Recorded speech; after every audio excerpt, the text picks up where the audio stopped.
Anxiety has multiple parts to it. Optogenetics was used to sort out how all those different features of anxiety are brought together. There's a master control region that reaches out connections to different parts of the brain and effectively goes and wraps them all up into a unified behavioral state of anxiety.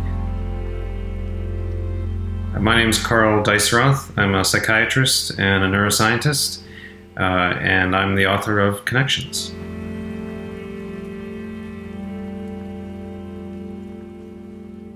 Optogenetics is a really amazing technology, which is a way of turning on or off individual cells or individual kinds of cells during behavior so that you can see what actually matters. It's the complete inversion of how you usually think about using light.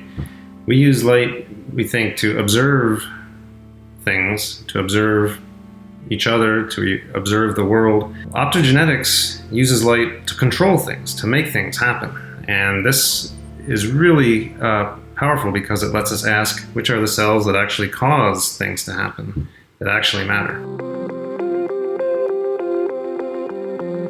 Optogenetics is fundamentally a basic science discovery tool. It's for understanding, and so by far its most important aspect is to understand how the brain works. And once you have a deeper understanding of what actually matters, any kind of treatment can become more powerful. It could be a medication, it could be a brain stimulation therapy, it could even be a talk therapy, combinations of all these.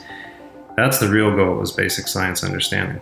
On one level, emotions are subjective, and so we right away have a challenge scientifically, and we'll never really know what a mouse or a rat is feeling, and actually we'll never know truly what another human being is feeling inside. I can only look at ways that they report, and I can try to look for parallels in my own mind. But what we can do is we can indeed do that. We can look for commonalities, we can look for shared and universal features. And optogenetics now allows us to very precisely understand the cells and the connections that cause the expression of these inner states to change, to be manifested, to wax and wane. And we can trace those to their cells and their connections. And a good example is anxiety.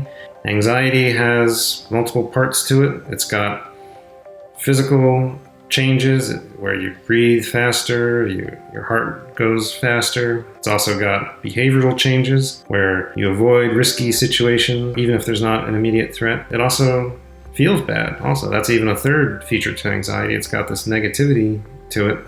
All those different parts, optogenetics was used to sort out how all those different features of anxiety are brought together. There's a master control region that reaches out connections to different parts of the brain and effectively goes and gets those different features that are governed by different other parts of the brain and wraps them all up into a unified behavioral state of anxiety.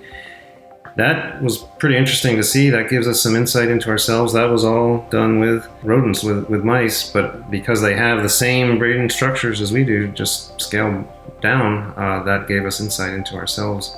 Another story was I had a patient with autism who had this very prominent avoidance of eye contact, and many patients with autism have this. The question is why? And I, in my patients, I've talked to them about this, and one patient was able to give me a very clear description about this. I had asked him, does the eye contact make you afraid or anxious? And he said, no, absolutely not. It was not a fear, but he was able to articulate that it was a sense of being overwhelmed by too much information coming in.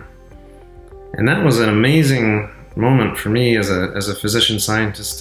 Many patients with autism are not very verbal, and that helped us guide some experiments using optogenetics in the laboratory where we were able to home in on particular cells and particular patterns of activity that are involved in autism, and to show that there actually was a relationship to altered information flow and too much information being not well handled by the neural circuitry that's relevant. So this is how we can come to understand ourselves better by looking at what optogenetics teaches us in mammals as a whole. In terms of implications, first there's the scientific understanding, and the brain has been by far the most mysterious organ in the body. We can look at the heart. It's obviously, well, not obviously, but now we know it's a pump, and so we can model everything we do about it. We don't have that level of understanding for the brain, and so optogenetics is moving us rapidly toward that level of understanding, so we know how the different parts, the different components work together to give rise to the amazing features of the whole.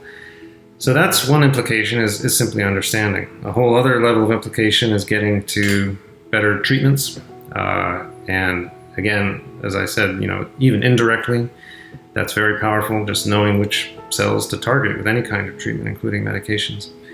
And then finally, there's an implication that is pretty important, I would say even philosophically, which is to really know at a very deep level that the actions and choices and motivations of individuals truly are governed by just a few blips of activity in a few precise cells and connections. Not to oversimplify things at all, but the fact is we now know unequivocally from optogenetics that adding just a few blips of activity in a few cells absolutely can and does cause very precise, powerful changes in motivation and drives and expression of emotions and all these things that matter so much to us, aggression and parenting and fear.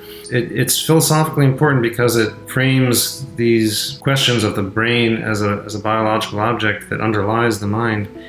It makes this very, very clear exactly what this brain-mind correspondence might be.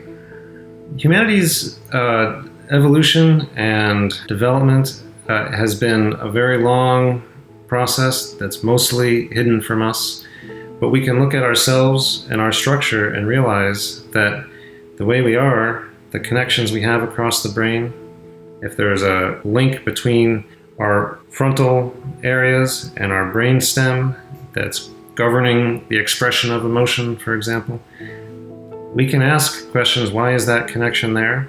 Well, it must be there because it mattered that it was there. Things don't happen and persist for no reason. They can happen for no reason, but they don't persist and grow and survive in evolution for no reason. There must have been some value for that. And so we gain insight into the path we've traveled as humanity by looking how we're structured now. It's a very deep and powerful connection with our past. And these connections across our brain, they govern our inner states, and these are shared inner states across all of humanity today. So it's a way of gaining deep insight into who we are and bringing it to this shared physical level. I think it's a very important insight for us to see how these connections inside us also connect us all across space and time. Thanks for watching. You can get my book, Connections, by clicking the link below in the description.